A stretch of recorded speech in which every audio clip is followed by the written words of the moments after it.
Brent here with BYOTools, and on today's Yours to Make tutorial presented by Dickies, we are making coasters out of scrap plywood. So if you want to learn how to do it, keep on watching. Let's get started. So I had an old piece of apple ply that I really didn't know what to do with, and I wanted to see what we can make out of it because 'tis the season for gift giving. So let's get this bad boy cut up.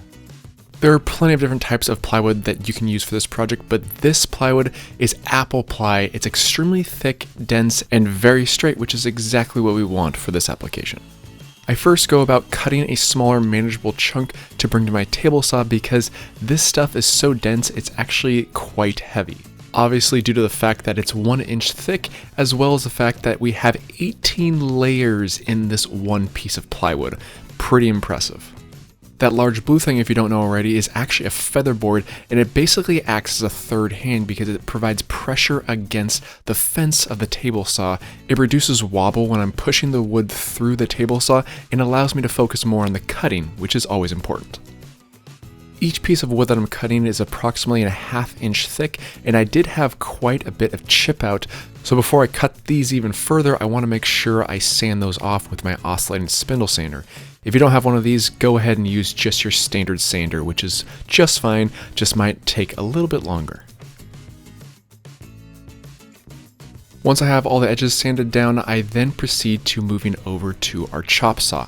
I actually create a stop block because I want all of these cuts to be very precise and the same exact measurement, and I don't want to go back and forth on taking my tape measure on every single one.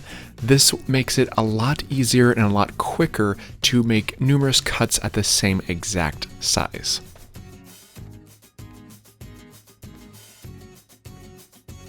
At this point in time, I want to make a mitered edge style coaster as well. So I actually set my angle to 45 degrees on my chop saw, and that way I get a completely different look to my coasters by just changing the angle of the cut.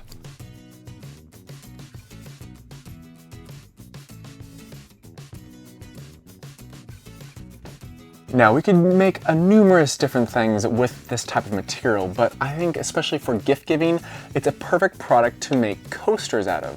And I've cut 2 different styles. This one is obviously square, which is going to be a square version. This is a mitered version, or a mitered edge.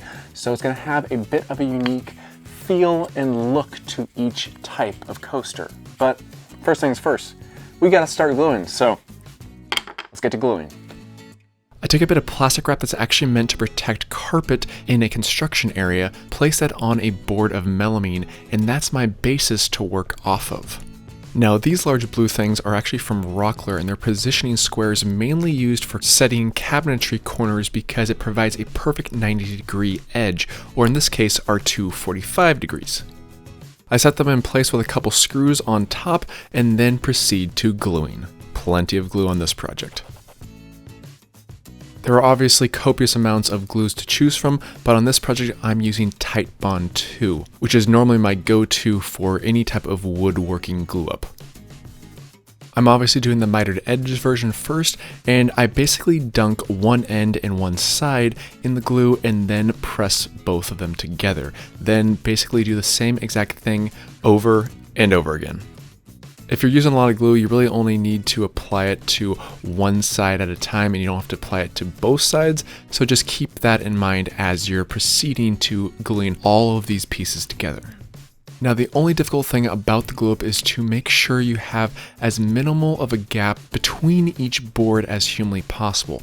I've personally decided not to use any clamps on this project because I want a finesse angle on each specific location, and therefore making sure I have the necessary angle that I want is key with every single piece. I do snug up a secondary side rail in order to have a cohesive edge that runs all the way across, and that does provide a bit more support for the entire unit. As we proceed with the second square pattern, it's basically the same concept. Go ahead and apply glue to the top and one of the sides, then stick them together and proceed with doing it over and over again. Now, in all honesty, I found this version was actually a bit more difficult to align perfectly than the mitered edge. With that being said, all I need to do is apply a bit of filler, which is just some sawdust from the wood itself, along with plenty of glue. Obviously, in some of these locations, I'm a bit nitpicky, but I do want to have as much of a perfect seam as possible as I proceed to sanding and finishing these pieces.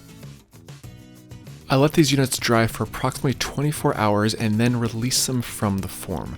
Since I installed that plastic on the bottom, it was extremely easy to remove both of these units just by using a 6-inch putty knife to get underneath them. At this point in time, we are now ready for sanding. I'm taking my Bosch sander, which actually has a turbo mode, and I use 60 grit sandpaper to remove all the excess glue up from both boards. You obviously have to be mindful of making sure that the actual surface is completely flat, and as you can see, it looks quite beautiful. At this point, you're not only trying to remove all of the excess glue, but you also need to be mindful of if there's any elevation differences between each board, which there might be slight changes, but luckily for us, we have a powerful sander to take care of all those variations. Because come on, no one likes a wobbly coaster, right? No. At this point in time, I just had to take a moment to realize, look how beautiful that edge looks, and it's going to be an awesome pattern for a coaster. But let's get it into a coaster shape. I take my level and apply a line down the end in order to accommodate where I'm going to have some cutoff of material to accommodate a properly sized coaster. So these boards are fully sanded down, and now I want to cut all this miscellaneous material that I'm not going to be using later on. So I took my level, took a couple clamps, made a nice perfect straight edge so I can utilize this in order to utilize my actual circular saw to have a nice perfect cut all the way down. So let's start cutting. Note that this skill saw cut is just for one side on each board because I then can take it to my table saw and cut both ends evenly because I have a straight side that I can rest up against my table saw fence. And just like any project that I work on, number one priority is safety, so making sure you have some type of push stick, especially in these tight-knit locations, is key, as you can see right there.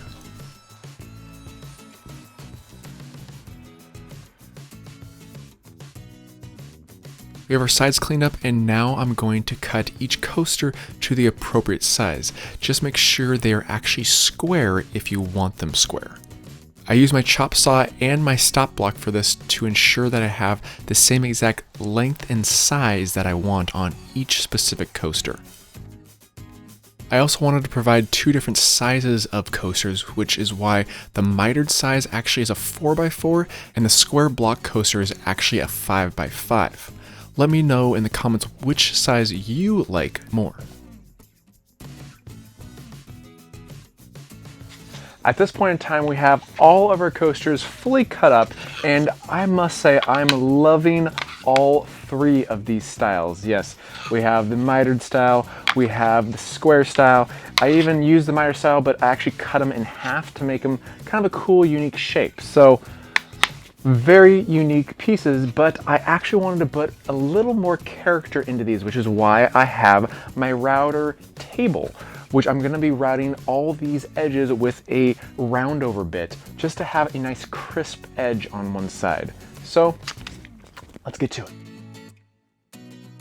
I personally love a roundover bit because not only is it extremely easy to use and utilize on a wood project, but it actually also transforms your woodworking into something that looks much more professional. You wouldn't think it until you really saw it, and it's so easy to use. I would highly recommend anyone that wants to take on projects like this or any other woodworking endeavors.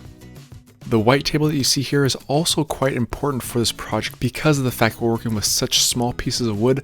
You want a very stable working environment to work off of, and therefore it's a lot easier to do it like this than to try and use your router in your hand while routing all of these edges, which does take some time and energy.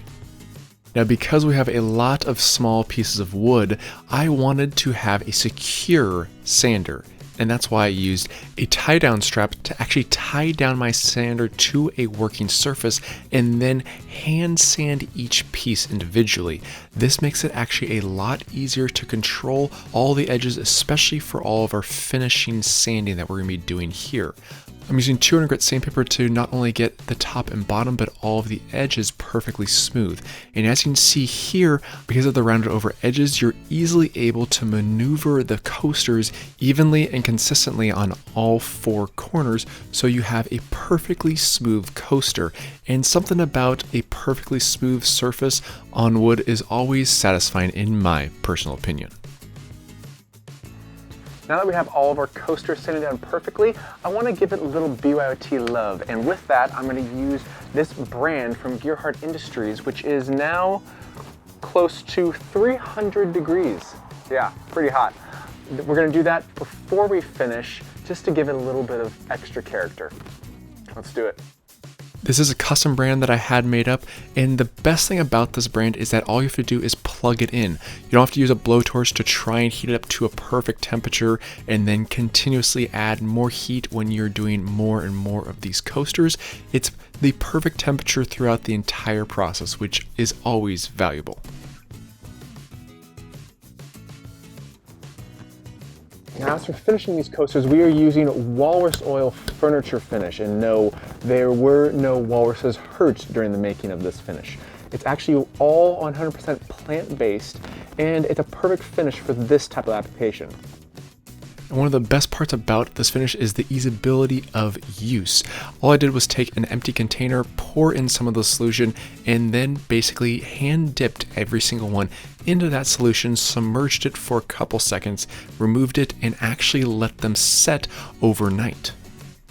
This finish truly shows off the beauty of the wood, and the nice thing about letting it sit overnight is that it just soaks in all of that excess finish and makes the coasters more durable in the long run. The next morning I grab my coasters, and as you can see, they look absolutely beautiful. I just need to make sure that I'm wiping off all the excess finish that may be on there. And at this point, it's our final step, applying the feet.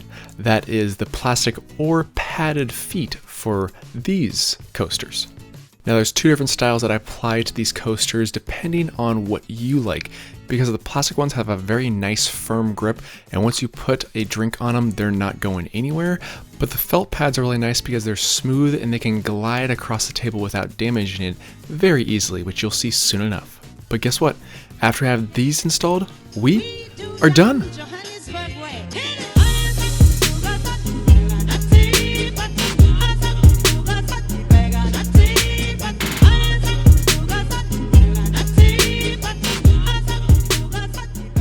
Really love how these coasters turned out, and the best part about it is that it came from scrap pieces of wood that I could have very well just thrown out. It's something that really adds a beautiful character, and as you can see, is one beautiful sexy beast. But before we send these beautiful homemade coasters out as gifts, we gotta test them out, right?